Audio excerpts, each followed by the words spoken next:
situations dans nos établissements pour personnes âgées, services de soins à domicile, ne se sont pas améliorées. Et l'intersyndicale et l'association des directeurs font appel le 8 octobre à une mobilisation devant le ministère de la Santé à 11 h.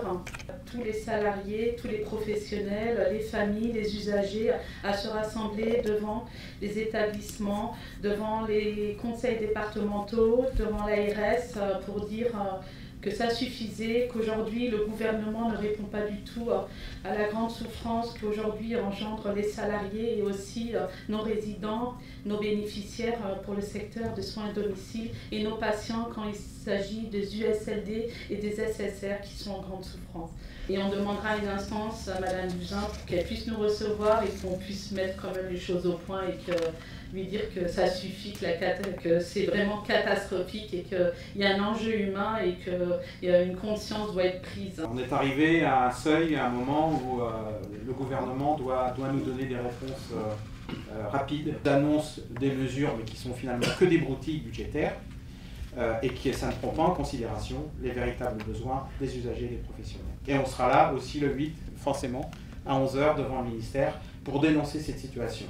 Nous appelons donc aussi à manifester donc le 8. Je voudrais quand même rappeler que plus de 600 000 personnes donc, sont accueillies dans 7 500 établissements de personnes âgées en France et que 21% des plus de 85 ans y vivent. Ça me semble voilà, très important et que cette catégorie d'âge va tripler d'ici 2050. Donc ça nous montre quand même les enjeux aujourd'hui et même pour demain. Et l'attente que la société peut avoir par rapport aux différentes réformes qu'éventuellement nous annonce. Ce qu'il faut, c'est faire avancer les choses et c'est pour ça que nous, l'UFAS, on sera aussi le 8 octobre devant le ministère pour revendiquer les 40 000 postes qui sont plus qu'indispensables aujourd'hui, qui ne permettent même pas le 1 pour 1, c'est-à-dire un personnel pour une personne âgée, mais qui permettrait quand même d'améliorer largement les conditions de travail. La pénibilité du travail, c'est la même pour tous les personnels du secteur. Bien sûr, les aides-soignantes sont la grande majorité de ce secteur, mais il y a aussi d'autres personnels qui sont auprès des personnes âgées et qui demandent aussi de la reconnaissance, ne serait-ce que salariale, puisque les salaires sont vraiment au ras des pâquerettes. Nous, évidemment, nous continuons à soutenir la démarche de l'intersyndicale. Ce n'est pas banal qu'une association de directeurs soutienne une intersyndicale, mais si nous avons pris cette responsabilité, c'est parce que nous avons considéré en 2018, en fait en 2017, mais ça a débouché sur les grèves, les 2 jours de grève de 2018, qu'il était aussi de notre responsabilité de directeurs de nous associer avec l'ensemble des organisations syndicales pour dire que ça suffisait la situation dans laquelle nous étions placés. Si le président et le Premier ministre veulent montrer qu'ils s'intéressent à ce que nous disons, à la souffrance des personnes âgées, à la souffrance des familles, à la souffrance des aidants, à la souffrance des professionnels, eh bien il faut qu'ils répondent positivement à ce que nous leur demandons, c'est-à-dire dès maintenant, très concrètement, la création de 2 postes supplémentaires dans chaque établissement et dans chaque service à domicile. À l'époque actuelle, on parle beaucoup de l'égalité salariale entre hommes et femmes. Il s'avère que dans nos métiers, on est généralement payé 25% moins cher à diplôme égal. Alors la situation dans notre branche est catastrophique.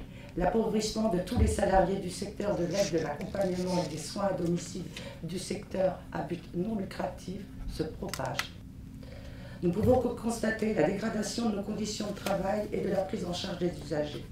De plus, une réelle augmentation des arrêts et accidents de travail supérieure à celui du bâtiment.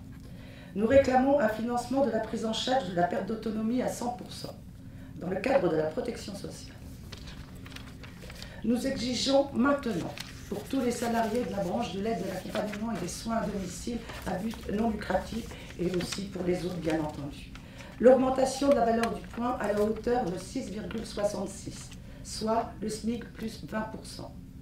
La prise en charge de tous les frais professionnels et l'augmentation de l'indemnité kilométrique à 0,54%.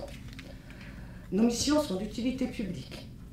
Tous les citoyens peuvent être confrontés à un moment donné de leur vie et auront besoin d'une aide et d'un accompagnement à domicile.